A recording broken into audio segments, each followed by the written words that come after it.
Bom dia a todos, uma alegria estar com vocês nessa manhã.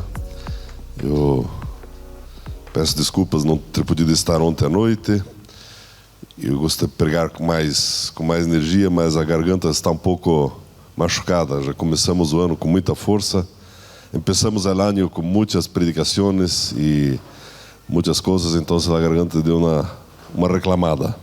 Pero estamos muito contentes de estar aqui com vosotros. Portunhol, pero portunhol apaixonado por Jesus. Amém? Creio que vas a entender. Se você... Me acuerdo que el ano passado eu perguntei para as pessoas: entendem portunhol? Um senhor disse: não entendo nada.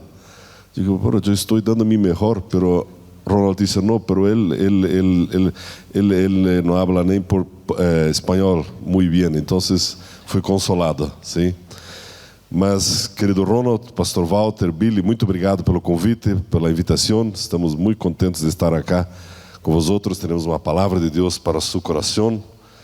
E, assentado como você está, eu queria fazer uma oração. Pai Celestial, muito obrigado uma vez mais por essa manhã. Obrigado, Espírito Santo, porque o Senhor está nesse lugar.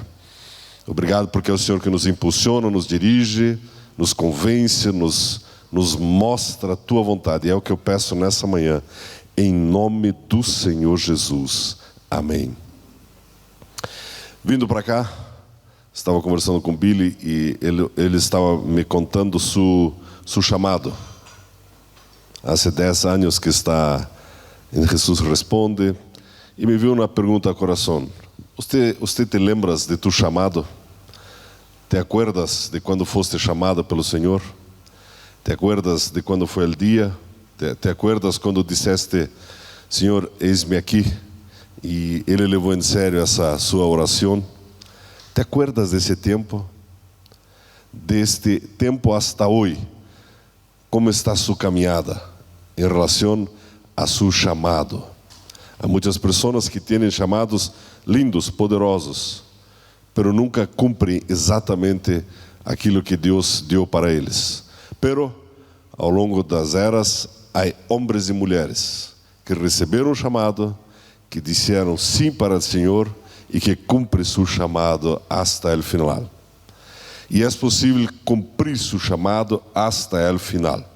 E eu quero falar um pouco sobre isto nesta manhã. Você que está com sua Bíblia, por gentileza, entende mi espanhol?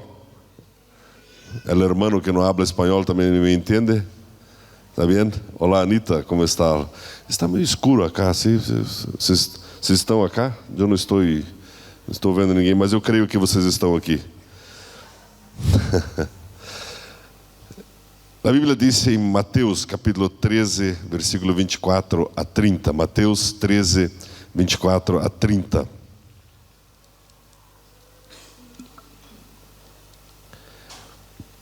Outra parábola lhes propôs, dizendo: O reino dos céus é semelhante a um homem que semeou boa semente no seu campo. Mas, enquanto os homens dormiam, veio o inimigo dele, semeou o joio no meio do trigo e retirou-se. E quando a erva cresceu e produziu fruto, apareceu também o joio. Então, vindo os servos do dono da casa, lhe disseram: Senhor, não semeaste boa semente no teu campo? De onde vem, pois, o joio? Ele, porém, lhes respondeu: um inimigo fez isso.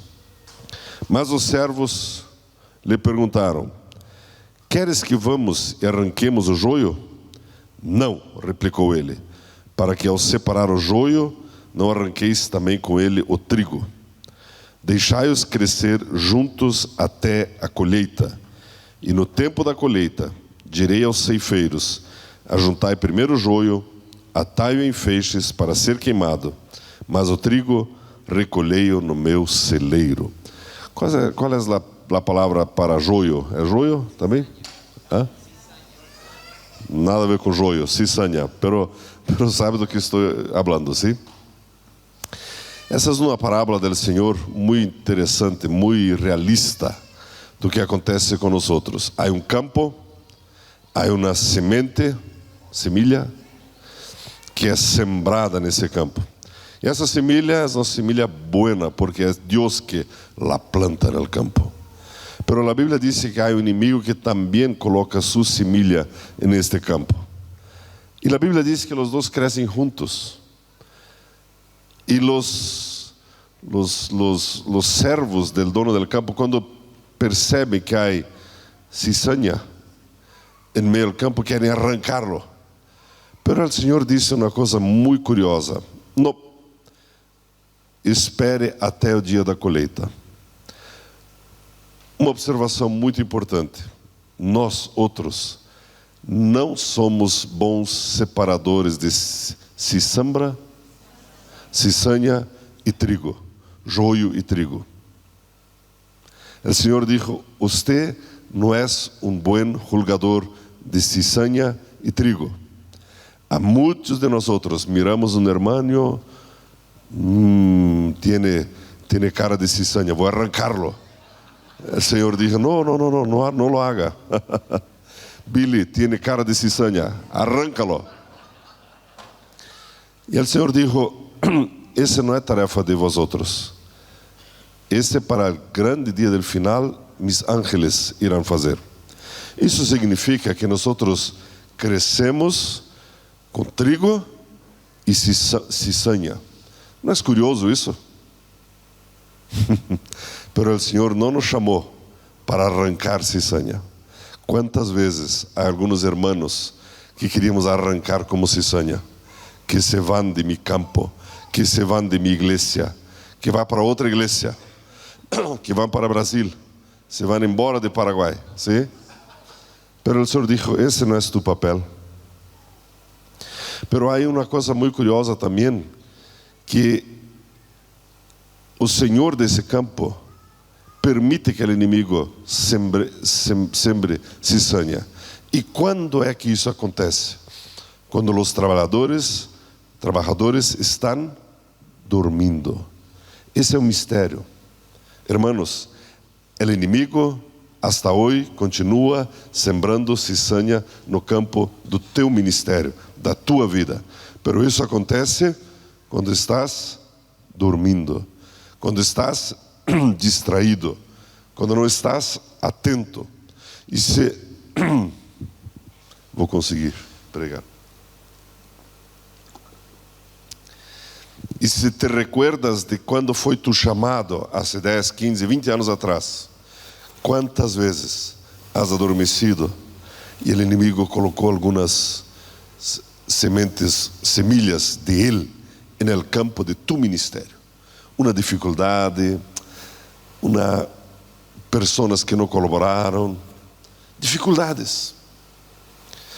Eu que quero falar, e não vou falar demais hoje, pastor Walter, porque por causa da garganta, pero quero trazer essa palavra de coração. Você tem campo em tu vida. A Bíblia habla muito de campos. A Bíblia habla que o inimigo está olhando ao campo de tu vida e quer semear inimigos no campo de tu vida. Em alguns casos, há tantos inimigos que o ministério se para, se interrompe. Quantas vezes vimos isso?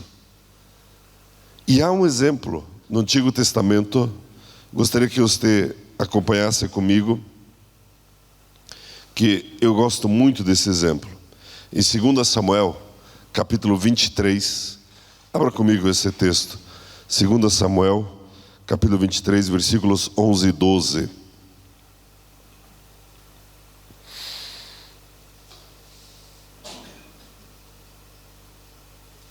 Segundo Samuel, capítulo 23, versículos 11 e 12.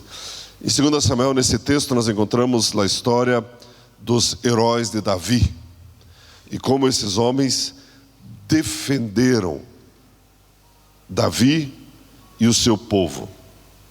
E exatamente no versículo 11 e 12 diz a palavra assim: depois dele, Samá, filho de Agé, o Ararita, quando os filisteus se ajuntaram em Lei, onde havia um pedaço de terra cheio de lentilhas, e o povo fugia de diante dos filisteus, pôs-se Samá no meio daquele terreno e o defendeu. E feriu os filisteus. E o Senhor efetuou grande livramento. Como está o teu português para entender esse texto? Entende? Já lido esse texto? 2 Samuel capítulo 23. Você tem um campo da tua vida.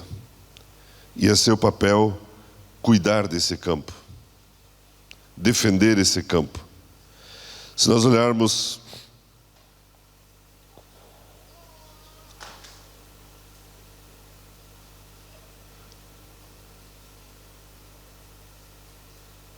um minutinho.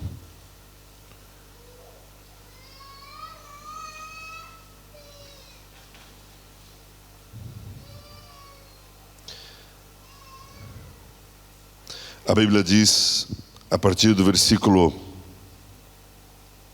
9, depois dele, aliás, versículo 8.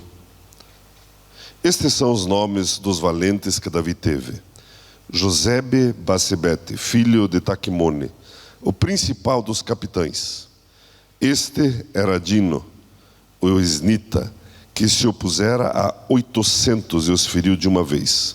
Depois dele, Eleazar, filho de Dodô, filho de Aui, entre os 3 valentes que estavam com Davi, quando provocaram os filisteus que eles se ajuntaram à peleja.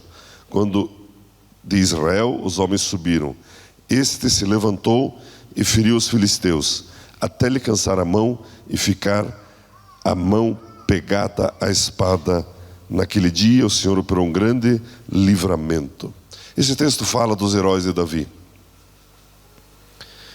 Esse texto nós vemos sobre Samá. A Bíblia diz que ele tinha um campo de lentilhas. Lentilhas é como um feijão, sim? Como um... Isso, lenteja. Amém. E a Bíblia diz que ele se pôs a defender este campo. Imagínate que esse campo és tu chamado.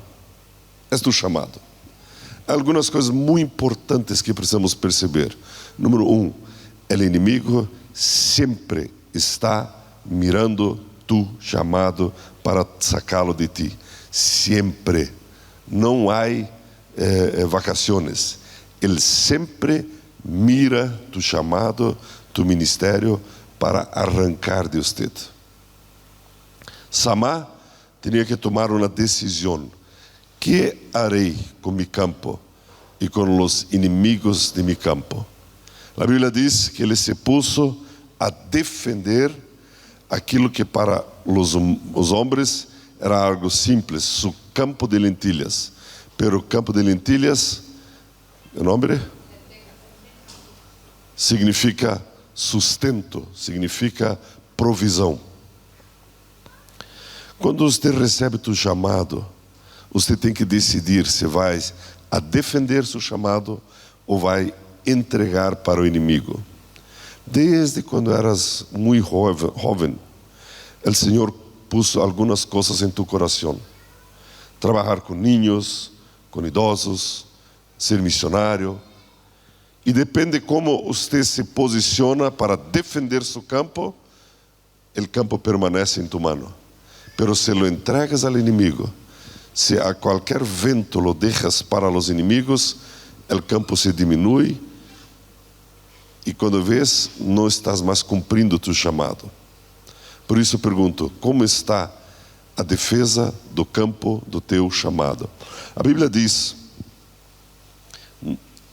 que este homem, em primeiro lugar, ele se pôs no meio do terreno, como a expressão que temos em Atos dos Apóstolos, Hechos 2,14, quando Pedro é colocado em pé pelo Espírito Santo. Você já foi colocado em pé pelo Espírito Santo. Me recordo, há 20 e poucos anos atrás, eu tinha lido muitas histórias sobre o evangelista Reinhard Bonnke, que ha falecido agora há 5 anos. E quando li as suas histórias, meu coração se aqueceu. E pensei, vou a conhecer este homem. Pero viram pessoas que me disseram, não, Arno, isso é impossível. Imagínate, um jovenzito de Brasil, Isso nunca vai acontecer. Pero tu estás em tu campo, é tu ministério. E tu queres avançar, tu queres romper, tu queres fazer projetos. E vêm vozes contrárias àquilo que o Senhor põe no tu coração. Cuidado. Me recuerdo que comprei uma passagem e me fui aos Estados Unidos, porque eu havia lido que o evangelista Reinhard Bonnke estaria predicando em uma igreja, em um lugar chamado Brownsville. Havia um avivamento lá, e isso em 1999, e me fui hasta lá. E pude ouvi-lo predicando e gostei muito. Quando terminou de predicar, eu queria muito que impusesse as mãos sobre mim. Eu queria que meu campo fosse bendecido também por esta unção. Pero havia tantas pessoas que não conseguia chegar perto de ele. E quando o evangelista Reinhard Bonnke estava quase saindo da igreja, se assentou assim, na plataforma, e tinha muitas pessoas. E eu pensei, e agora, que hago? Então, eu gritei uma frase em alemão. E quando eu disse em alemão, ele parou, Então, quando eu cheguei hasta ele, a primeira coisa, dijo que meu alemão acabou naquela frase, que eu sou de Brasil. Pero eu queria muito que ele orasse por mim. Foi a primeira vez que orou por mim. 2 anos depois, me fui por primeira vez a Nigéria para participar de uma cruzada com ele. E foi uma experiência que mudou nossa história. Tinha, na última noite, 700.000 pessoas. Muitas curas, liberações, mas muito. E nesta viagem conheci um pastor que havia morrido e ressuscitado. Me contou sua história personalmente. 2 anos mais, voltei novamente a Nigéria. E o pastor Bonnke perguntou: Arno, o que queres? Eu quero que vengas a Brasil. E assim, vino uma vez, vino 2, vino 3 vezes. E tivemos uma boa amizade. Influenciou muito nossa maneira de fazer ministério. Você tem um campo com sonhos. E há algumas coisas que queres fazer. Não permita que o inimigo te diga que não é possível. Não permita. Não queres conhecer? Não é possível. Sim, é possível. A Bíblia diz que o inimigo veio para tomar as lentilhas. Para muitas pessoas, lentilhas é nada. Para muitas pessoas, tu ministério é como nada. Pero para você é tu vida. E é o que Jesus te deu. Está na hora de defender o que Jesus te deu. A Bíblia diz que este homem Samá se posicionou em meio ao campo para defender seu campo. E eu aplico para nós outros para defender nosso chamado. Quantas pessoas, pastor Walter, ao longo dos anos dizem: não, o que tu haces não é importante. O que tu haces não tem muitos frutos. Quantas vozes contrárias ao longo dos anos. Meu papá era um evangelista, ele era professor e tocava acordeão, como se diz acordeão? Tocava acordeão por 35 anos. Todo sábado por la tarde ia a la prisão de los niños em Curitiba, o cárcere. Sempre tinha como 200 jovencitos no cárcere e tocava seu acordeão e predicava o evangelho. 35 anos, todo sábado. Ao longo desses 35 anos, muitas pessoas, incluso da igreja, diziam: professor, isto é perda de tempo. Esses niños estão no cárcere. Nadie vai mudar sua vida. Só porque você está predicando. Sábado seguinte estava ele novamente: professor, esses são tudo bandido mesmo, como se diz isso? São tudo bandido. Isso não vai cambiar.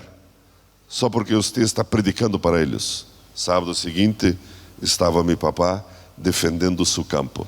Ao longo dos anos, Muitas vezes, caminhando por Curitiba, que é uma cidade muito grande, pessoas vinham, puxavam paletó. Professor, professor, ¿te acuerdas de mim? Não. Um homem grande assim.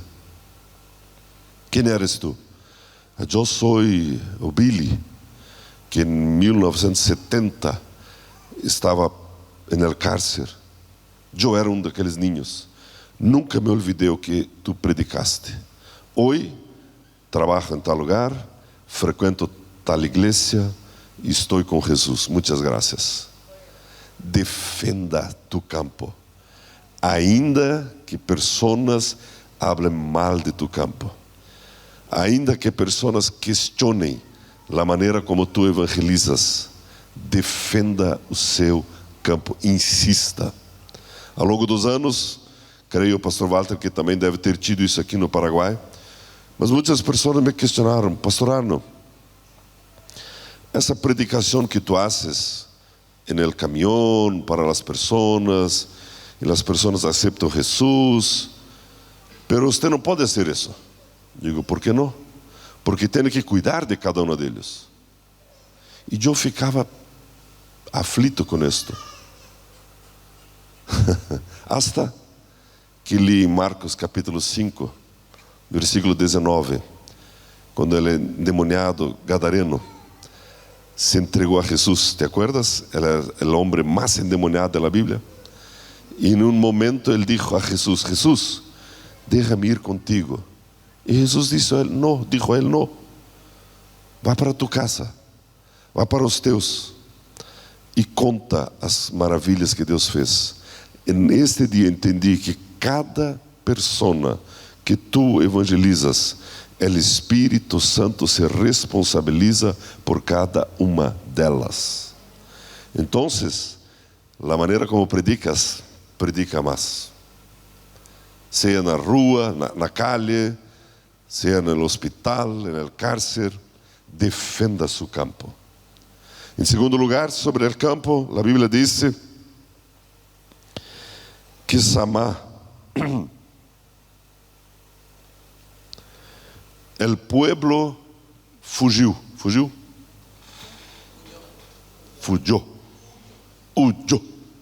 Obrigado. O pueblo huyó. Muito bem, huyó. O pueblo, como é que fala? Foge. Huyó. O pueblo huyó. Esto sempre é assim. Há momentos em tu ministério que vas a estar sozinho, solamente você. Pero sigue defendendo tu ministério, tu campo. Tienes tantas estratégias lindas acá em Jesus Responde. Muitas eu tive a oportunidade de conhecer. Las sillas de rodas, os comedores, as cruzadas. Defenda seu campo. O pueblo fugiu. O pueblo foge. Aprenda um pouco de português comigo. O pueblo vai embora. Vai embora. Muitas vezes está sozinho. Pero Samá permaneceu ali para defender seu campo. Há pessoas a nossa volta que hablam mal de sua família, seu emprego e também de seu ministério. Empieza a falar bem de tu ministério. Nós estamos há alguns anos com um projeto de evangelização do sertão brasileiro, nordeste do Brasil. Se no nordeste do Brasil vivem como 50 milhões de brasileiros. Desses 50 milhões, 40 milhões vivem onde não há água. Muita pobreza, muito catolicismo e toda a política que você vê em Brasil de Lula e PT, todo vindo deste lugar. Pero há 20 anos que as igrejas evangélicas estão indo para o Nordeste. Há 20 anos atrás morreu um padre muito famoso em Brasil. E quando este homem morreu, abriu-se o Nordeste para as igrejas. Esse padre levava a igreja para jogar pedras, en las iglesias, en las casas de pastores. Hay un pastor amigo mío, hace muitos anos se foi para o Nordeste, e estava em sua casa, e estava vindo este padre. O nome desse padre era Frei Damião, e vinha com uma procissão, muita gente. E esse pastor está olhando e pensando que são os católicos solamente fazendo uma procissão. Pero o Frei Damião havia dito para cada pega uma pedra e vamos jogar na casa do pastor. E o pastor está olhando, mirando. Pero o dueño de la casa ficou sabendo. Pegou uma espingarda, uma escopeta, e se parou em frente da casa. E era um católico esse dono da casa. E disse ao Frei Damião: minha casa vocês não vão apedrejar. E todos largaram as pedras e tiveram que ir embora. ¿Sí? Então Deus usou o católico para defender do católico. ¿Sí? Então há muitas histórias assim em sertão, muita escassez, muita luta. E nós estamos também agora com projetos de evangelização lá. Muita pobreza. Cavamos poços artesianos. El pueblo huyó, pero usted está lá defendendo tu campo. Muitas pessoas já me disseram: Arno, por que te vas ao Nordeste? É como 3.000 quilômetros. Por que não quedas acá? Há muito serviço acá. Já te disseram isso? Já te disseram isso? Por que estás fazendo isso? Podes trabalhar acá. Por que te vas a Campo 9? Quédate en Asunción, tenemos mucho trabajo acá. Pero usted recebeu chamado, talvez para Nandejar a Tandarovassá, para os guaranis, talvez para Bolívia, talvez para Brasil. El pueblo huyó, pero usted está lá para defender su campo. E nesse trabalho, en el Nordeste brasileiro, eu estava há um ano atrás em uma das campanhas em las cidades menores, e há lá um feiticeiro, um dos mais famosos. Feiticeiro, sabe o que é? Hechicero. E as pessoas importantes, políticos, artistas vão a sua casa. E a pastora nos falou dele. Digo, vamos a visitá-lo. Não, pastor, ele não recebe ninguém, nadie. Não, vamos a visitá-lo. Não, pastor, é impossível. Vamos a visitá-lo. E fomos, e batemos na casa, e vino este hechicero. E vino com como se diz, pau, assim, um palo, e começou a bater. Eu não sei se você sabe, mas essa é a maneira como chamam os demônios, ¿sí? Começou a bater no... E eu não estava batendo, estava feliz. E dijo: nós vinimos acá para orar com tua esposa, porque nos haviam dito que sua esposa estava enferma. Não, eu não quero a vossa oração. Eu sou hechicero. E pá. E ficamos ali no portão. Muitos perros, ¿sí? Pero todo perro perde quando há um pastor alemão. ¿Sí? Então não há problema. E insistimos com ele, insistimos. E quando estávamos indo embora, eu disse a ele: quero contar-te uma coisa solamente. Minha mamá foi curada milagrosamente por Jesus. Eu quero orar por tua esposa. Me mirou: pastor, entra cá. E entramos em Brasil chamamos de terreiro. ¿Sí? Terreiras onde acontecem todas as hechizarias, ¿sí? E entramos como ovelhas de Jesus, ¿sí? ¿Sí? Simples como as pombas. Entramos, trouxe sua esposa, começamos a orar por ela, e vino uma presença de Deus naquele lugar. Aquele homem, insistimos para que entregasse sua vida a Jesus. Ele me disse: pastor, eu tenho mais de 80 anos. Eu sou de acá. Quando eu tinha 15 anos, me fui a São Paulo e aprendi a ser feiticeiro. por toda a minha vida fui feiticeiro. Hasta hoje, recebo em minha casa 2 vezes por semana 30 pessoas. E vive uma miséria. Não tem água em sua casa. Não tem nada. Aqueles perros, uma sujeira, uma confusão. Começamos a ministrar a vida dele. Eu dije, a partir de hoje, você vai ter água de los creyentes, porque nós hicimos poço artesiano, ¿sí? Cerca de cá. A partir de hoje, você, feiticeiro, vai ter água del pastor.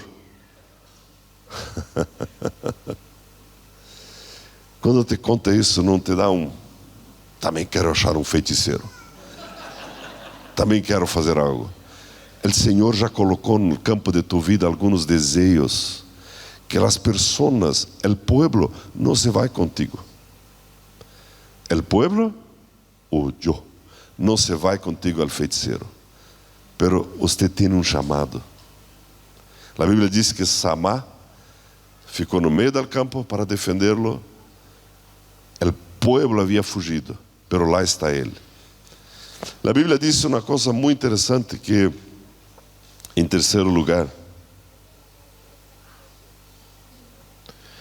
a Bíblia diz que ele defendeu o campo, pero a Bíblia não diz com que instrumento. O versículo anterior, o herói de Davi tinha uma espada para defender o campo. ¿Sí? Nós lemos que a espada se apegou à mão. Pero de Samá não disse qual era sua arma. Se era uma lança, se era um machado, machete, se era um canivete, se era um estilingue, se era um cortador de unhas. A Bíblia não disse qual era a arma que tinha, pero com as armas que tinha, defendeu seu campo. Meu irmão, você pode não saber toda a Bíblia, você pode não ter toda a unção, você pode não ter toda a revelação, pero com aquilo que tu tienes, defenda tu campo. Às vezes, nós confundimos quem matou, se foi Caim que matou Abel, Abel que matou Caim. Às vezes, será que foi Caim que matou Abel ou Abel que matou Caim? Será que era Moisés na arca ou era Noé abrindo o mar vermelho? Pero isso não importa. Com aquilo que tu tienes, com a unção que tienes, defenda tu campo.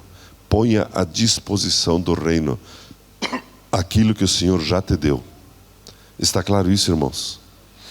Ele defendeu o seu campo com aquilo que tinha, ele se colocou à disposição. A Bíblia diz, em quarto lugar, que depois que Samá se posicionou, Deus agiu e os filisteus foram embora. Há uma promessa de que tu campo será preservado e vas chegar ao fim de tu vida com tu ministério frutífero, realizado. Amém, meus queridos? A Bíblia diz que Deus interveio naquele lugar. Eu separei algumas imagens para você do nosso ministério no sertão. Eu quero mostrar para você, para aquecer tu coração. Este é o campo que Deus me ha dado. Qual é o campo que Deus ha dado para você? Vamos ver essas imagens? Sim. Esse então é lá no sertão. Sertão e Nordeste, é a mesma coisa, ok? Pode passar, por gentileza. Então, pode passar. Esse é o nosso caminhão palco. Há que falar português, ¿está bien? Há que falar português. Sim, então, lá é muito caliente, então favorece para hacer os eventos em la calle. Sim. Nós estávamos em uma cidade que é a 7ª cidade mais pobre de Ceará. E uns dizem que ela é uma das cidades menos bonita, mais feia, como se diz mais feia? Mais feia. Vive como 12 mil pessoas e há uma fábrica solamente para trabalhar 70 pessoas. E do que vivem as pessoas? Vivem esse é o sertão, de ajuda do governo, ¿sí? Pero a igreja está entrando, está mudando isso. Sim, estamos ganhando as almas para Jesus. Próximo. Deve ter um vídeo também, não?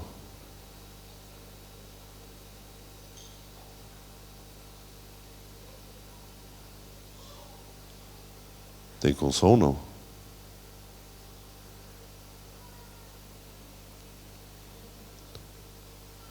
Esse é típico das casas.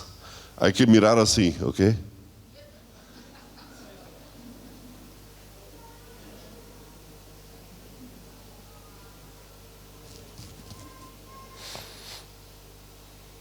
Muitos niños acá, mira, ¿sí?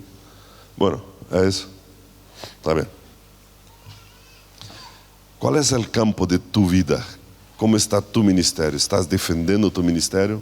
Se vos não hablas bem de tu ministério, quem vai falar bem de tu ministério?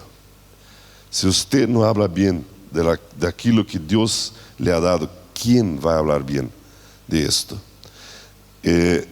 A Bíblia diz que Deus agiu depois que Samar agiu. Deus é fiel. Ele permite que milagres aconteçam em nossas vidas. Ele permite isso. Há uns anos atrás, não me recordo se dijo esse exemplo, pero duas jovencitas de nosso ministério de evangelização chegaram para mim e disseram: pastor, a Bíblia diz que vamos orar pelos enfermos e serão sarados, certo? Certo. A Bíblia diz que vamos imponer as mãos sobre os endemoniados e serão livres, certo? Certo. A Bíblia diz que vamos poner as mãos sobre os mortos e vão ressuscitar, certo? Digo, depende. Não me recordo se já contei esse exemplo para você, pero duas jovencitas, como 18 anos. Digo, por quê? O que queres fazer? Nós queremos orar pelos mortos. Não orar pelos mortos, orar para que os mortos volvam à vida. Coisas que acontecem no campo de evangelistas, sim? E, lógico, havia muitas vozes contrárias a isso, sim? Pero estava em meu campo. Eu disse, está bem, qual é tu ideia?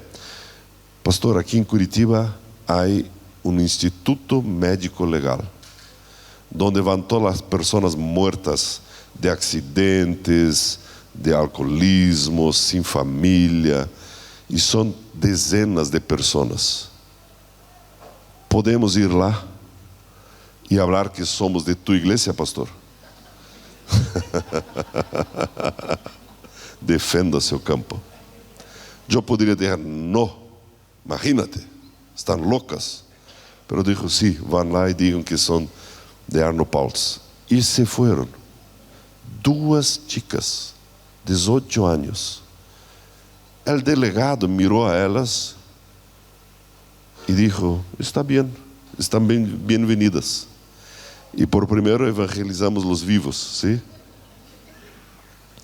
Pero los porões, as portas do IML se abriram para nós.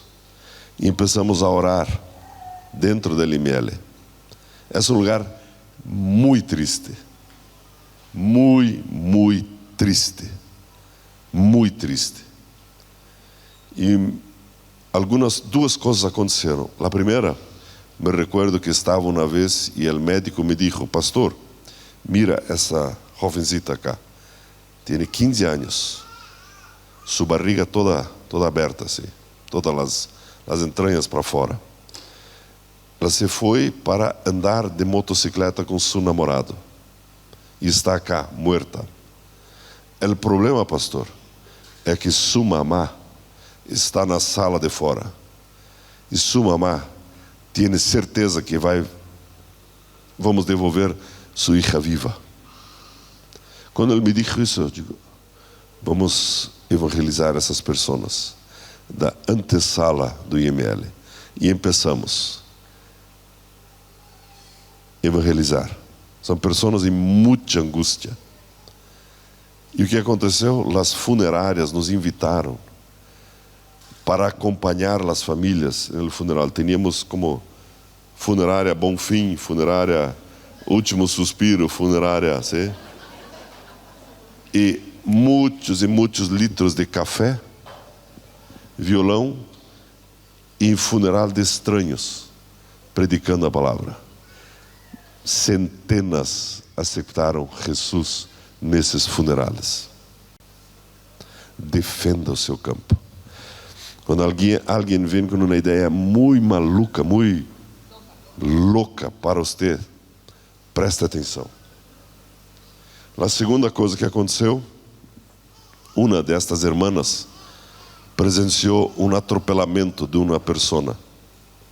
E estava mirando, chegam os socorristas, todo, hasta que lhe põem o... Dá minha jaqueta aqui. Obrigado.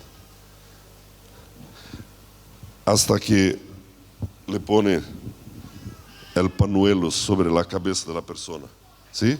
No asfalto. Está muerta. Pero essa irmã estava mirando. E chegou para um dos médicos. Eu sou da igreja de Arno Pauls. Sim, que tem? Eu quero orar por ela. Está muerta?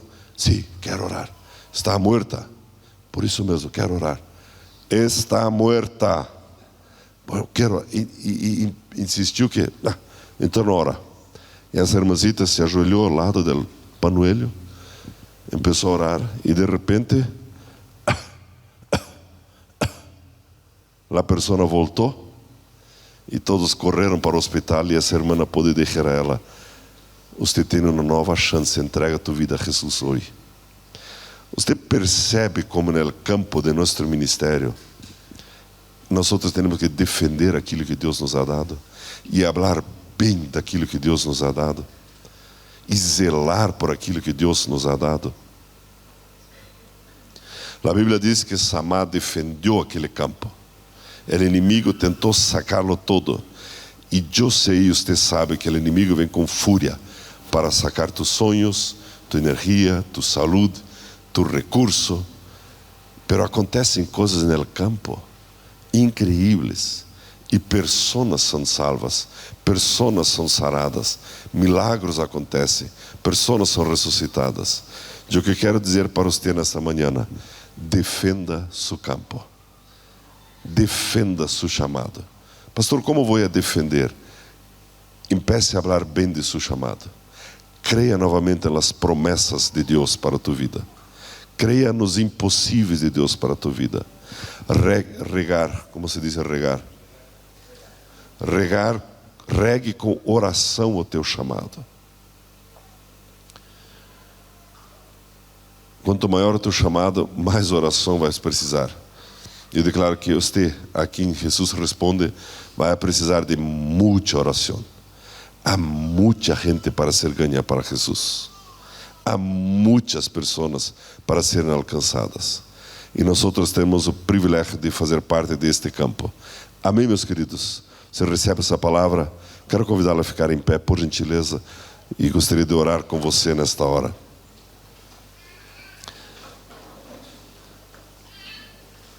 Obrigado, Senhor Jesus, por essa manhã. Obrigado, Espírito Santo, porque o Senhor está conosco aqui. Obrigado, Pai, por cada um dos meus irmãos e irmãs que aqui estão, sobre cada um. Declaro essa palavra de alegria no exercício do seu chamado. Espírito Santo, eu peço, manifesta a tua presença, o teu poder, a tua glória na vida de cada um. Torre quera labaxeira labamas. Tera labamas, torre quera labamas. Espírito Santo, o Senhor tem nos chamado, Senhor Jesus, o Senhor tem nos chamado para uma obra extraordinária. Obrigado, Senhor Jesus, porque o Senhor nos colocou nesse campo. E eu declaro nessa manhã essa palavra de ânimo, que cada um possa ver aquilo que o Senhor está vendo, que cada um possa ver e perceber aquilo que o Senhor está vendo e percebendo. Eu peço, Espírito Santo, manifesta o teu poder, a tua presença, a tua glória. Eu declaro, Pai, alegria no exercício do ministério, um novo ânimo, uma nova disposição, uma nova inspiração, uma unção nova da tua parte, Espírito Santo, em nome do Senhor Jesus, em nome do Senhor Jesus. Em nome do Senhor Jesus. Você pode dizer comigo: Senhor Jesus, Obrigado pelo meu chamado. Obrigado, gracias por el campo de mi vida. Obrigado, gracias, porque me has colocado neste campo. Eu amo mi chamado e valorizo mi chamado. Obrigado, Senhor. Graças, Senhor.